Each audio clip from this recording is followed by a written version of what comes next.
पीरज़ादो साहब तव्हां महिरबानी करे थोरो तकरीब जे हवाले सां ॿुधायो त हीअ तकरीब काएं बजे शुरू थींदी ऐं छा हिन में एहतमाम थियल आहे? पाकिस्तान पीपल्स पार्टी जो अॼु जनम ॾिहाड़ो आहे 58 असांजे कायद इमाम शेख ज़ुल्फ़िकार अली भुट्टो पार्टी जो बुनियादु विधो हो।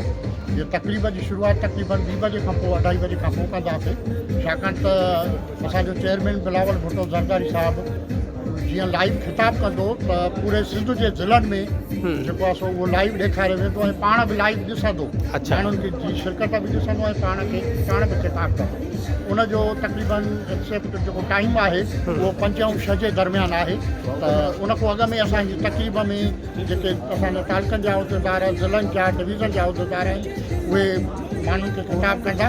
ख़िताबु करण खां पोइ जीअं बिलावल भुट्टो ज़रदारी साहिबु असांजो चेयरमैन जीअं ख़िताबु शुरू कंदो त आवाम उनजो ख़िताबु। अच्छा पीरज़ादो साहिब, हीअ जेका मेन स्क्रीन लॻाई वई आहे ख़ासि करे इन जो छा जेको आहे फ़ाइदो आहे?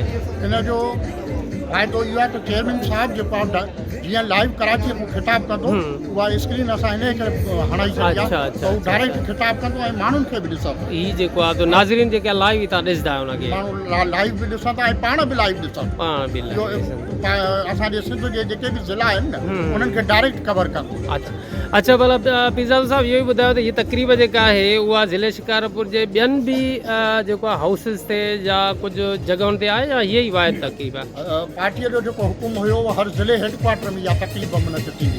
हीअ शिकारपुर में थियणी हुई पर भाई साहबनि असां वटि PS9 जी इलेक्शन हुजण सबबु कोर्ट दुरानीअ खे इहो एज़ाज़ ॾिनो त तव्हां जो में तासीस जी जेका तकलीफ़ आहे उहा कोर्ट दुरानीअ में थिए। इन जे करे शिकारपुर में ज़िले में ॿिए कंहिं हंधि बि तकलीफ़ कोन्हे, सभु हाउसिस कोर्ट दुरानीअ में पहुचा।